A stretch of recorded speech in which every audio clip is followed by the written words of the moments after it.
তো সকলকে good morning জানিয়ে এটা হলো আমাদের দিনের প্রথম চা। এখন মিঠি বেরিয়ে পড়েছে স্কুলের জন্য, আজকে মিঠি হাফ ডে স্কুল।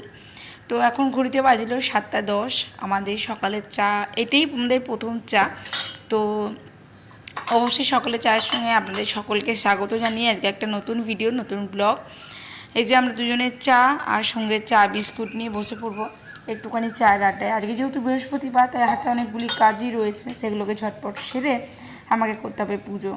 তো চলুন সঙ্গে থাকুন আর দেখতে থাকুন আমার আজকের ব্লগটা। আশা করবো আজকের ব্লগটা আপনাদেরকে বেশ ভালো লাগবে। সো গুড মর্নিং এভরিওয়ান, আমি অসীমা ডেইলি ব্লগিং চ্যানেলে আবার একটি নতুন ভিডিওতে জানাই আপনাদের সকলকে আবার একবার স্বাগত। আশা করবো আপনারা সকলেই বেশ ভালো আছেন, সুস্থ আছেন, আমরাও বেশ ভালো আছি। আজকে হয়ে গেল বৃহস্পতিবারের সকাল, এখন সময় হয়ে গেল 11:45। আমার পুজো পাঠ অনেকক্ষণ কমপ্লিট হয়ে গেছে। তো দিদি এসছে দোকানে কাজে, তো আমি সকাল সকাল ঝাটপাট দিয়ে একবার মুছে ফেলেছি আজ বৃহস্পতিবার বলে। তো পুজো করতে দেরি হয়ে যাবে, আপনাদের সঙ্গে একবার ঠাকুর ঘরটা ঘুরে নিয়ে আসি, তারপরে সে কি বসালাম সেটা দেখায়। মিঠি বাবা গোলাউটি খেয়ে যাবে। আজকে মিঠিদের হাফ ডে হবে, লাস্ট স্কুল, মানে এবার সামার ভ্যাকেশন পড়বে। আজ থেকে ওদের সামার ভ্যাকেশন পড়ে গেল, হাফ ডে স্কুল হয়ে। তো এখনো স্কুল থেকে আসেনি, এবারেই ঢুকবে। চলুন ঠাকুর ঘরটা ঘুরে নিয়ে আসি। আর এদিকে করছি এই যে গোলা রুটি মিঠি বাবার জন্য, আর এখানে একটু পাট শাক করবো। চলুন সঙ্গে থাকুন। এই যে এখনো আমার ঘরটা যেহেতু মোছা হয়নি, তাই আমি রলিটা দিইনি, কিন্তু আমি দুয়ারে প্রদীপ ধূপ জ্বেলে দিয়েছি। আজকে বৃহস্পতিবার, এদিকে ধুনো জ্বলছে। চল ঠাকুর কাছে। দেখুন দিদি আমার কি করেছে, আলু বন্ডলে বলে দিয়েছে।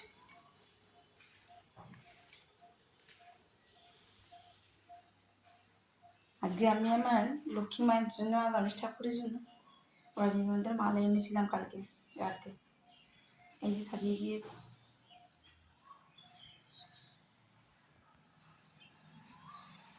আমার সামনে রকম প্রসাদ দিয়ে বসিয়ে দিয়েছি,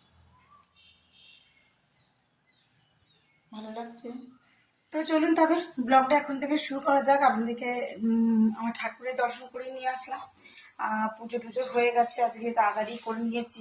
বৃহস্পতিবারে পুজো দেরি করে হলে না বড় বিরক্ত লাগে।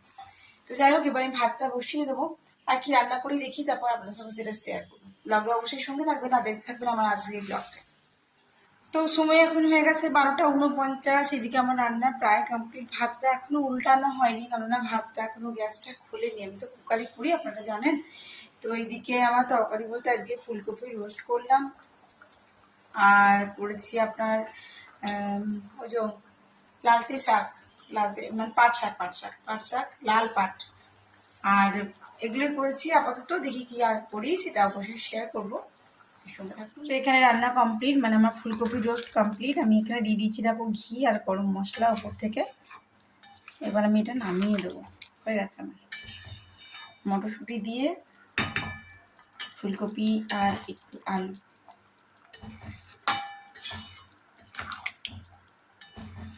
কারা কারা ভালোবাসো এই অফ সিজনে এইরকম রেসিপিগুলোকে।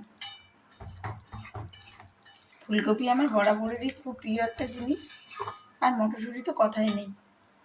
তো চলো, আর এদিকে আমার মানে আদা বাটাটা আর কি শেষ হয়ে গেছিল।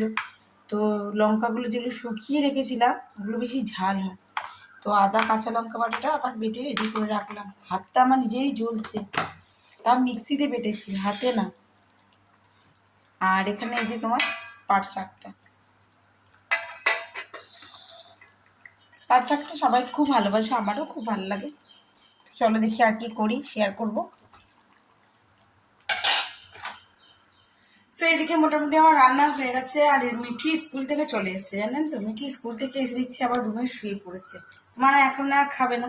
তো আমার বড্ড খিদে পেয়ে গেছে, এই যে আমি নিয়েছি দুটি মুড়ি, একটু শশা নিইনি, ছোলা নিয়েছি। তো ঘড়িতে এখন 6:59, এই 7টায় আর কি।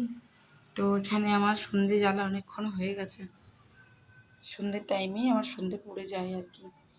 তো খানিকক্ষণ আমি এখানে তুলসী গাছের কাছে ঘিয়ের প্রদীপটি রেখে দিই, দেখতেই পাচ্ছেন, আর ওখানে একটি ধূপ বুঝে দিয়েছি পিছন দিকে। তো এখন আমার এরকম, আর চরম বৃষ্টি হলো, ওয়েদারটা পুরো ঠান্ডা ঠান্ডা করে দিয়েছে। চরম বৃষ্টি হলো, ঝড় বৃষ্টি। তো আমি যেন তখন ভিডিও করিনি, আর কাজে দিদিও আসেনি আজকে কাজ করতে, বুঝলেন। তো এটা খানিকক্ষণ জ্বলুক, এটি জ্বলার পরে আমি আমার মেন দরজার সামনে দিয়ে দেবো। এখন বেজে গেছে 8:13 আর সন্ধ্যে অনেকক্ষণ হয়ে গেছে। চাটা মা বেটি খেয়ে নিয়েছি। বেটি বলে অনেকদিন ফুচকা খাইনি, মা একটু ফুচকা খাইনি আসবে যাও।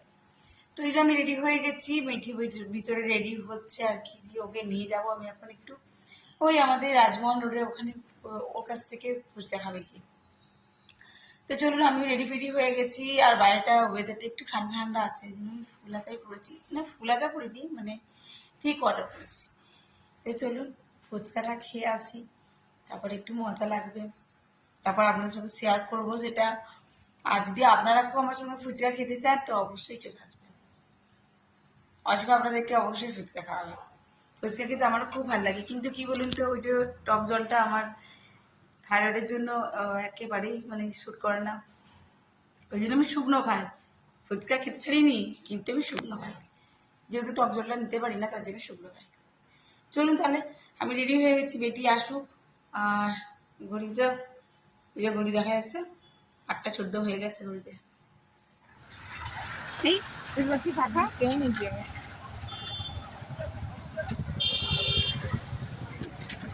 তো আমরা চলে এসেছি মা বেটি বাড়ি, আর এখন বেজে গেল 9:06। মিচি বাবা চলে এসছে, মিচি বাবাকে চা। এখন 10:23। দাঁড়ান, যেহেতু আমাদের ডিনার হয়ে গেছে আর কি, সরি, হ্যাঁ এই যে দেখুন 10:25 হতে যাচ্ছে।